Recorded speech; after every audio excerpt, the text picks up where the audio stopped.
Farce décevante et indésirable. Un Christ mort ne sert à rien. C'est aussi pourquoi l'apôtre Paul dit dans les Corinthiens que si Christ n'est pas ressuscité, notre foi est totalement et absolument vaine, inutile. Le christianisme s'effondre ou subsiste en fonction de ce fait. Le Christ est-il mort ou vivant? La vérité déterminera le sens de notre foi et de notre vie. La réponse de lui, jusqu'à ce moment-là, inconnu du chemin, a sûrement commencé à les placer un peu. Luc 24, 25 à 27. Comme vous êtes stupides, leur dit-il, et comme votre cœur est lent à croire tout ce que vous ont dit les prophètes. Le Christ n'a-t-il pas dû souffrir ces choses avant d'entrer dans sa gloire? Puis, commençant par Moïse et tous les prophètes, il leur expliqua ce qui le concernait dans toutes les Écritures. Cet étranger lui parla avec beaucoup de familiarité et d'audace, et avec toute l'autorité. Mais malgré cela ils ne le reconnurent pas.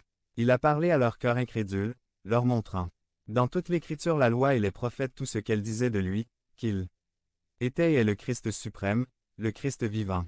Un peu plus tard, lorsqu'ils arrivèrent au village où ils allaient et s'assirent à table avec sept inconnus, ils purent enfin comprendre à qui il parlait pendant tout ce temps et ils comprirent qu'il n'y avait aucune raison de continuer à être tristes, et se cacher, mais maintenant, puisque Jésus-Christ était vivant, les choses seraient différentes. Ils dirent, notre cœur n'a-t-il pas brûlé pendant qu'il nous parlait sur la route et nous expliquait les Écritures. Point. Luc 24, 32 Cette flamme brûlante d'. Espérance réelle et éternelle avait été ravivée parce qu'ils avaient vu Jésus de Nazareth, plein de vie et que tout avait désormais un sens. Parce qu'un Christ vivant change toutes choses. 465. Lorsqu'ils le reconnurent enfin, Jésus disparut de leur vue, et au même moment ils retournèrent à Jérusalem malgré les dangers possibles sur le chemin car ils avaient quelque chose de très important à communiquer aux autres disciples. Point. Quand ils arrivèrent là où étaient les autres, ils le leur dirent et dirent. Ce que nous ont dit les femmes qui sont allées au tombeau ce matin est vrai. Point. C'est vrai, le Seigneur est ressuscité, et leur vie ne serait plus jamais laide. Même parce qu'un Christ vivant change toutes choses. La réalité de la résurrection du Christ est l'un des principaux piliers du christianisme. Cette réalité donne un sens à tout ce que nous croyons et vivons. Si le Christ n'était pas vraiment ressuscité, toute la passion et la mort de Jésus-Christ ne sont rien d'autre que la mort d'un pauvre qui s'est sacrifié en vain pour rien. Mais l'Église du Christ s'est attachée à cette réalité historique et a fait confiance au Christ suprême qui, le troisième jour, est ressuscité des morts et vit éternellement. Et est notre souverain sacrificateur. Notre sacrifice efficace une fois pour toutes est la révélation maximale de Dieu envers l'homme et est notre roi, qui s'est assis à la droite de la majesté comme roi des rois et seigneur des seigneurs. C'est pourquoi, dans l'Épître aux Hébreux que nous avons étudié tout ce mois-ci, nous trouvons ce cri urgent pour que l'Église ne abandonne pas la foi au Seigneur Jésus-Christ. Cela est absurde, impensable, car Jésus est suprême en tout. Et maintenant, arrivant aux dernières parties de l'Épître, nous commençons à considérer les atterrissages concrets pour cette communauté de foi dans laquelle certains envisageaient d'abandonner le Christ vivant. En particulier, le chapitre 10 versets 19 à 20 nous dit. C'est pourquoi, frères, par le sang de Jésus, nous avons toute liberté d'entrer dans le Saint des Saints. Par la voie nouvelle et vivante qu'il nous a ouverte à travers le rideau. C'est à travers son corps, ce qui était inaccessible, ce qui était interdit, ce qui n'était pas possible. Le sacrifice de Jésus l'a rendu possible. Cela nous donne une liberté totale pour entrer dans le lieu le plus impensable, le Saint des Saints, le lieu où seul un homme peut entrer une fois par an, mais pas avant de s'être purifié de ses propres péchés. Mais Jésus nous a ouvert cette voie, lorsque son corps a été brisé pour nous, comme ce rideau l'a été lorsqu'il est mort. Ce qui séparait les hommes de Dieu a été supprimé parce que Christ est mort pour les péchés. Mais ce chemin est décrit comme nouveau et vivant, parce que Jésus non seulement est mort, mais il est aussi ressuscité. Il est vivant. Par sa mort et sa résurrection, il nous a rendus libres de nous approcher de Dieu et de communier avec lui. Le verset 21 d'Hébreux 10 continue en disant. Et nous avons aussi un grand prêtre à la tête de la famille de Dieu. Non seulement Jésus nous a ouvert l'accès par son sacrifice et sa résurrection, non seulement il a détruit la barrière qui se dressait entre nous et Dieu, mais il est notre grand prêtre qui est entré dans le lieu très saint et regardez ce qu'il a fait. Versets 12 à 14 Hébreux 10. 466. Son œuvre était achevée. Il ne s'est pas sacrifié et est resté mort, mais parce qu'il vit éternellement. Il s'est assis à la droite de Dieu.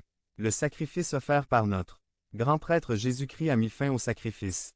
Il n'y a plus de sacrifice pour le péché. Son sacrifice présenté devant Dieu a rendu ceux qu'il a sauvés par sa mort et sa résurrection plein, complet, parfait, sans rien manquer de la justice de Dieu. En Christ, nous sommes complets quant à la justice de Dieu. En Christ, nous exemptons l'examen. En Christ, nous remplissons les exigences. En Christ, nous ne manquons de rien, nous avons tout le poids. C'est merveilleux. Grâce à son sang, nous avons libre accès au Père et nous avons un prêtre vivant dont le ministère nous a rendus complets et entiers pour nous tenir devant la présence de Dieu et ne pas mourir éternellement. C'est pourquoi des applications inévitables émergent de ces vérités, comme le disent les versets immédiats 22 à 25 de ce chapitre dit d'Hébreux. En vertu de l'œuvre du Christ mort et ressuscité le troisième jour, il y a une application verticale et une application horizontale. Il existe une application qui concerne votre relation avec Dieu et une autre qui concerne votre relation avec votre prochain. Les deux sont indissociables et interdépendants. La première est que grâce à l'œuvre de votre grand prêtre et à l'accès qu'il vous a ouvert à la présence du Père, vous pouvez vous approcher de Dieu avec un cœur sans double esprit et un cœur de foi. Regardez ce que disent les versets 22 et 23. Approchons-nous donc de Dieu avec un cœur sincère et avec la pleine assurance que donne la foi, purifiée intérieurement d'une conscience coupable et lavée extérieurement avec de l'eau pure. Tenons bon de l'espérance que nous professons, car celui qui a fait la promesse est fidèle. N'ayez pas peur de vous. Rapprochez de Dieu. Si vous avez un cœur sincère et que vous avez été purifié intérieurement et extérieurement grâce à l'œuvre du Christ par sa grâce, continuez à vous approcher avec une foi ferme dans les promesses de Dieu car il est fidèle et ne changera pas d'avis au dernier moment. Bref, renforcez votre relation avec Dieu. Continuez à grandir dans la foi du Seigneur Jésus-Christ. Ne te retourne pas. Vous êtes entré en sa présence à travers le chemin nouveau et vivant que le Christ nous a ouvert par son ministère de prêtre. Ne doutez pas, n'hésitez pas, continuez à vous accrocher à l'espérance qui est en Jésus-Christ à travers toutes les difficultés de la vie. Alors si ce jour vous vacilliez dans votre relation avec Dieu, je vous encourage à considérer l'œuvre de votre grand prêtre et son sacrifice efficace, du Christ vivant qui transforme toutes choses, et à affirmer en toute conviction et foi votre relation avec Dieu. Il est proche parce que le Fils l'a rendu proche, mais il existe une deuxième application très importante, qui concerne nos voisins.